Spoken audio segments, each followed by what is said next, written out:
आप हैं मेरे साथ में दुनिया से जुड़ी हुई एक महत्वपूर्ण खबर पर चर्चा करने के लिए।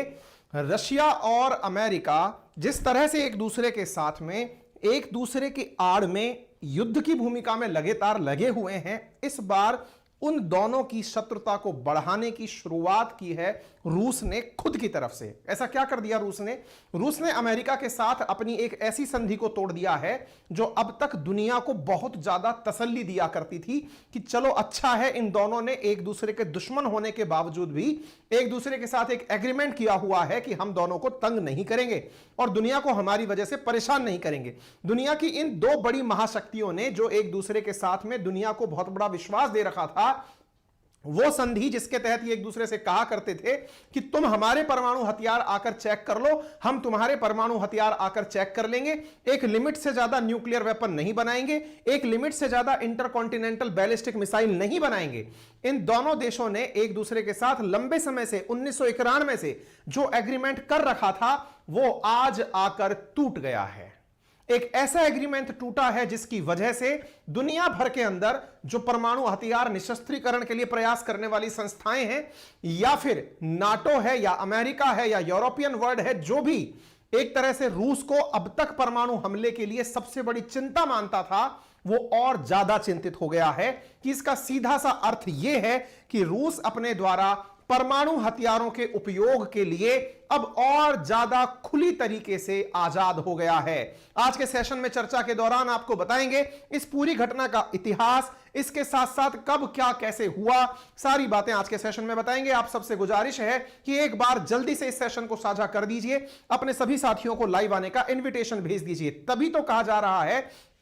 कि दुनिया पर इस संधि के टूट जाने से, जिसका नाम न्यू स्टार्ट ट्रीटी है, टूट जाने से परमाणु हमले का खतरा बढ़ गया है, क्योंकि अब यह माना जा रहा है कि संभव है कि पुतिन ने जिस प्रकार से आज साल भर पूरा होने से 3 दिन पहले, रशिया यूक्रेन वॉर का 1 साल पूरा होने से 3 दिन पहले जिस तरह से अपने द्वारा भाषण दिया है, उसे देखते हुए यह लगता है कि वो पीछे हटने वाले नहीं है और उन्होंने अपनी देश को संबोधित करते हुए यह जानकारी दे दी कि रूस को कोई हरा नहीं सकता। और रूस को कोई हरा नहीं सकता, इतना कॉन्फिडेंस आने की जो सबसे बड़ी वजह है वो है इनके पास दुनिया के सबसे अधिक न्यूक्लियर वेपन्स की संख्या। और जब न्यूक्लियर वेपन्स की संख्या इनके पास सबसे ज्यादा है तो निश्चित ही यहां से आगे और ज्यादा संख्या बढ़ेगी या उनकी टेस्टिंग बढ़ेगी। यह दुनिया के लिए एक चिंता का सबब बन चुका है। साथियों, चूंकि आप सभी जानते हैं 24 फरवरी 2022 को रूस और यूक्रेन के बीच शुरू हुआ था एक संघर्ष, जिस संघर्ष के पीछे पुतिन ने हमेशा वेस्टर्न वर्ल्ड को जिम्मेदार माना, कहा कि हमेशा जेलेंस्की को भड़काने का कार्य अमेरिका और उसके सहयोगियों के द्वारा किया गया,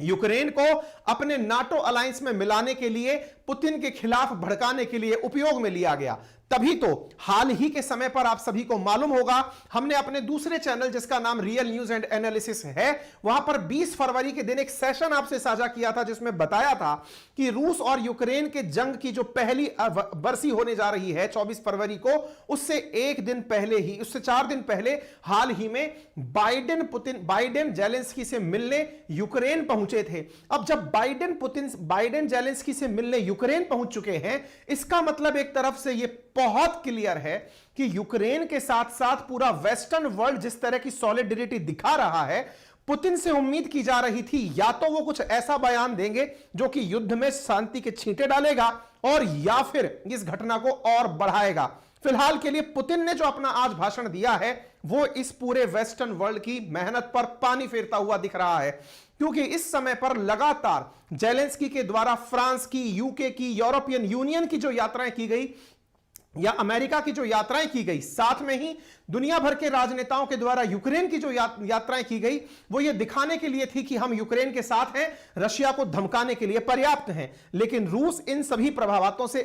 अप्रभावित रहते हुए अपने द्वारा आज एक भयानक भाषण दे दिया है। और इस भाषण में उन्होंने पूरी तरह से एक लाइन जो पूरी दुनिया को क्लियर कर दी है कि Putin pulls back from last remaining nuclear arm control pact with the US, Putin moves on nuclear treaty में signal end to formal arm control. असल मायने में जिस ट्रीटी को यहां से उन्होंने निलंबित करने की बात की है उसका नाम न्यू स्टार्ट टीटी है। इन्होंने कहा है कि अभी हम फिलहाल के लिए इसे सस्पेंड कर रहे हैं, यानी एंड नहीं सस्पेंड कर रहे हैं, यानी जब हम चाहेंगे फिर से आ जाएंगे। यानी कि अगर हमें लगता है कि दुनिया को हमारी जरूरत है, अगर इन्हें फील होता है कि वेस्टर्न वर्ल्ड भी हमारे साथ में कॉम्प्रोमाइज करने की स्थिति में आ गया है, तब तो हम मान लेंगे, अदरवाइज हम इस संधि से बाहर निकल रहे हैं। आप इनके इस भाषण को देख सकते हैं, शायद कॉन्ट्रास्ट